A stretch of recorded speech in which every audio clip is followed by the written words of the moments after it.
Hey, you looking for something? Maybe. A new laptop. Oh, or a new iPad. It's so amazing you can tap that. Oh, you might need a new phone. Huh, no money, I see. We got something for you.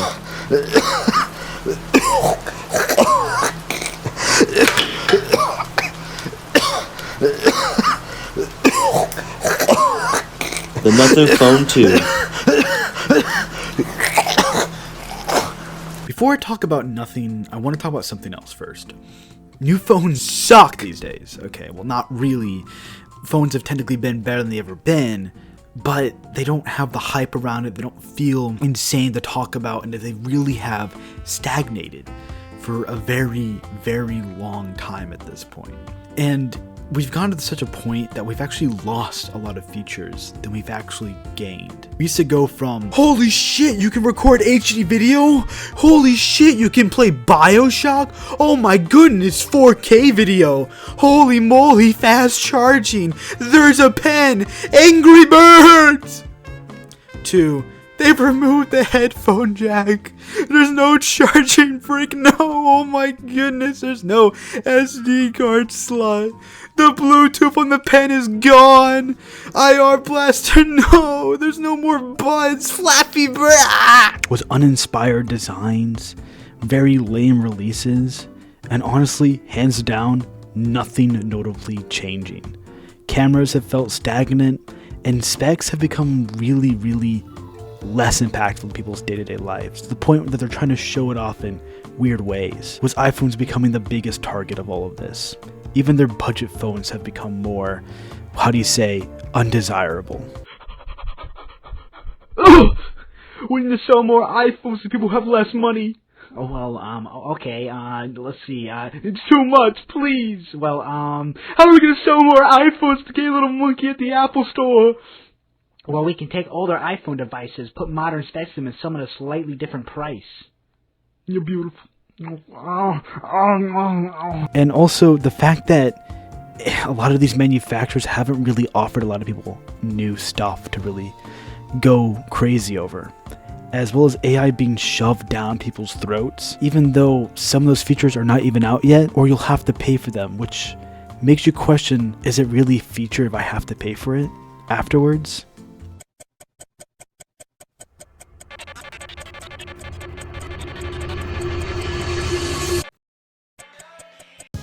So here comes nothing from the former founder of OnePlus, Charles Pei, trying to yet make another splash in the smartphone world with stuff like their phones, interesting and unique accessories to talk about, and a new interesting budget option that has really made people think about budget.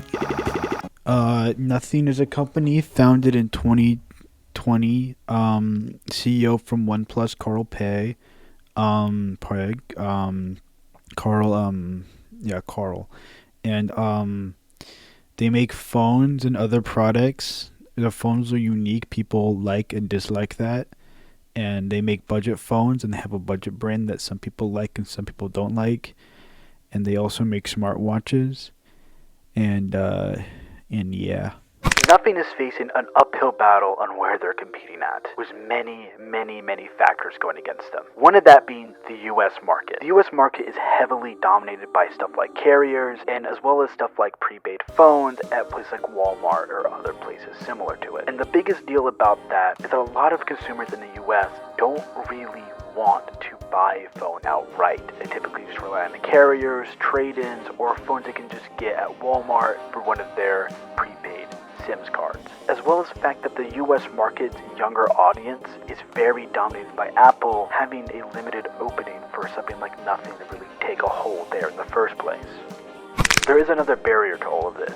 The budget tech scene has gotten more and more competitive over time, with more devices having a lot of features, even longer software support, and honestly, right now, probably the best time ever to get a budget tech item has been a huge factor against Nothing as well. While Nothing has unique phones, unique budget brands, and really high quality products for their price, as well as great software, there is still other options that other people can go for. As well as the fact that used tech is phenomenal right now. You can get a lot of used phones at insanely good prices. Particularly the Google Pixel brand phones don't hold a lot of value and pack a lot of performance for what you'd be paying for a mid-tier budget phone. And that goes for a lot of smartphones in this world. Same thing with iPhones and Samsungs. Great value for less money for a product.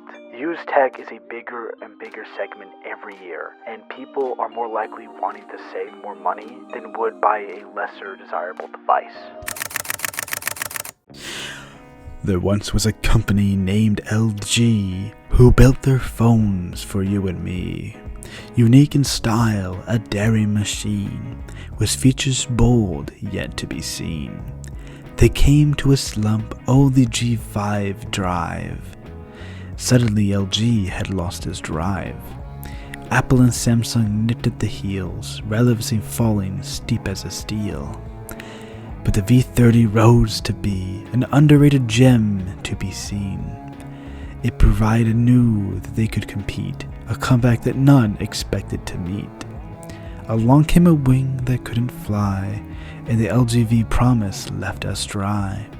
And the fucking vein shit on the LG G8, what the hell was that? Why would you ever think that's a good feature? Okay, real fast. Consistency is a really good point. You have to have brand identity. They lacked both. Blah blah blah blah blah. Eat shit. Hello, Remington. It is I, Alan, from Smiling Friends. I wanted to know if you could talk about Google real fast.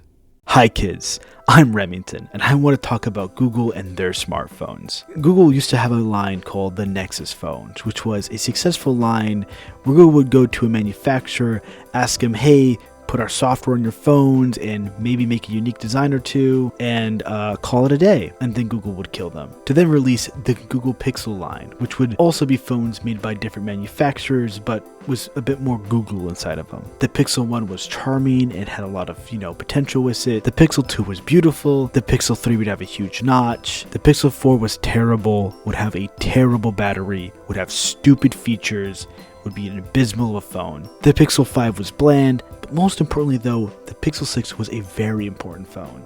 It was great. It was a unique and new turning page for the Google lineup, besides some of the more underwhelming parts, of course. And it would really give Google an identity and honestly a more steady path for their lineup, making the Pixel 6 probably one of the most important phones that they've released, as the 7, 9, and even 10 takes a lot from it in the first place. Samsung. Yeah! I used to be the biggest Samsung chud as a kid, mainly because I just love their phones. From the S8, the S9, S10, they were just marvelous. It felt like Samsung was competitive, it felt like Samsung was unique, and now Samsung feels like a cock. Getting rid of the headphone jack and the SD card slot, even though they used to make big ads about it, and then removed all of them afterwards, was just like the biggest cuck move in, honestly, history in my mind. As well as the fact that a lot of their main products haven't had that cool or unique of designs, that they've really just flatlined in a lot of ways, willing to always be second fiddle to whatever Apple does. And honestly, it's felt like they've lost their soul. That competitive edge, that uniqueness that they used to have, even back during the S5s, has just all dissipated over, I don't even know. It just felt like Samsung isn't fun. They truly just have no soul, even if they have all the talent to have one. I love eating Samsung batteries. But I can't eat it because if I do, I explode. But it's so good. Okay, so you're saying that the Nothing Company could end up like each one of those other companies. Like they could be like LG and fall into irrelevancy, or like Samsung where they have no soul, or they could do a Google and build upon their mistakes. Remington, this is possibly the stupidest way you could have ever explained something like this. I genuinely think you might need to be evaluated, like something's not right in your head. I know that you're only like 5'6", 200 pounds with a social security number of 938-93-9845. Hi, my name is Remington, and for the process of making this video, I've become more and more frustrated with Nothing as a company. A lot of that has really had to boil down to my feelings about the Nothing headphone ones. Mainly not because the headphones themselves, they look beautiful, they're built really well, but everything that's behind them. If you don't know, Nothing got a lot of their support from the audiophile community when it came to making their earbuds, and that's why those earbuds sounded incredible and were amazing. But Nothing decided to backstab the audiophile community, in my words, to work with a company called Kef, which isn't that good and has really made me feel weird. The Hesses don't sound as amazing as their earbuds do, and it has really bothered me, because community means everything, and without community, you really lose a lot of stuff. Hell, even This Is Tech Today called it out, and while Carl Pegg was watching his video, never addressed it. And I know I'm a huge idiot. Fuck you, Remington, you actual stupid idiot. Actually, low-ass IQ, Remington Roland, more like Remington stupid-ass Roland, fucking idiot. I'm Remington Roland, I'm a little bitch. Look at me, I have 35 phones and sore bitches. I'm Remington. Fucking dumbass Remington. God fucking damn it, you're such a dumbass. There's been some other frustrations I've had, mainly the fact that the glyphs are no longer a part of the Nothing Phone 3, instead replaced with the glyph matrix, which is fine, I think it's okay, but people were just asking for the glyphs, you know, to get updated with different colors or different ways to do stuff with it, not for it to be replaced outright. And these last couple months, it's felt like Nothing has been starting to fumble a lot. Nothing has gone from making these cool products, these great videos to address criticism and show how the product was made, to really just fumble with stuff like a budget processor in a flagship phone, the Nothing 3 Lite phone that has lock screen ads that you have to opt out of, as well as nonsense stuff like the whole photo controversy. It has made it more and more frustrating to be a fan of Nothing, especially when they start off so great, in my opinion. Is it fair to be obsessed with something? I know it's kind of a ridiculous statement to make, but people have always been infatuated with brands, companies, and products, mostly to show it off and, you know, for influence and all that, but people have also had positive experience that has impacted them in multiple ways. Hell, Apple has an insane group of loyal followers that, while they can be frustrating with the whole green versus blue text, which I'll talk about later another time, but to be completely honest, if I die tomorrow, no company's gonna care. And in the world of tech, that's how it's like. Products come and go. It feels endless. It's oversaturated in a way. Consumer electronics will always be coming out, and I guess they'll always be technically better than the last. And that's why I like Nothing a lot. When they came out, I immediately was starstruck because it felt like something new for once. Yeah, sure, it's technically the same thing as everything else, but how they treated it, how they showed off the designs, how they showed what they were doing, made me feel more involved. It made me feel more excited when something was coming out. That's also why I'm critical. I know this video's been kind of weird, and I'm sorry, it's one of my first ones like this, but it's also weird that Nothing is successful. It's honestly kind of interesting because in some ways it really shouldn't be. Do people really want tech that looks like that?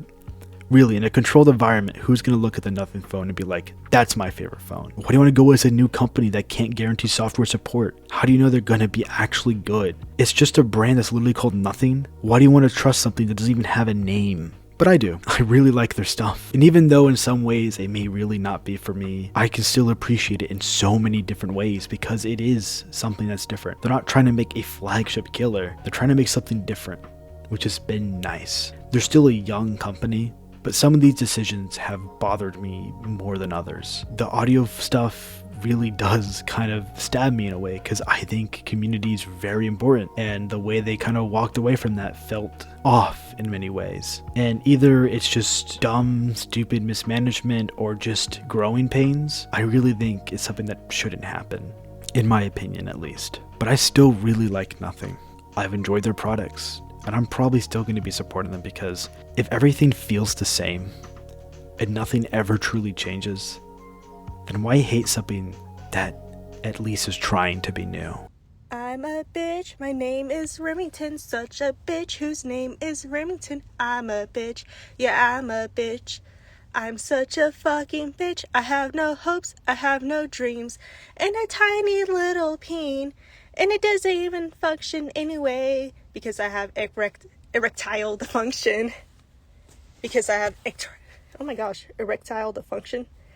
And it doesn't even work anyways because I have erectile dysfunction. Excuse me, sir. I think I'm okay. I've got my dang Lumiere Nokia phone on here. I don't think I need no dang budget phone made in China so they can spy on me. Microsoft and Bill Gates got me hooked up with the internet and a phone to call my grandbabies with. That's all I need. Thank you. budget phone? A budget phone. I don't need a budget phone. I have the brand new iPhone. Do you know how much this costs? I don't. My dad paid for it. Doesn't matter. This is the nicest thing I could have. You want me to have your crappy little Chinese-made phone? These iPhones are famously made in America by American hands. So I don't want whatever crap you're gonna sell me. Thank you.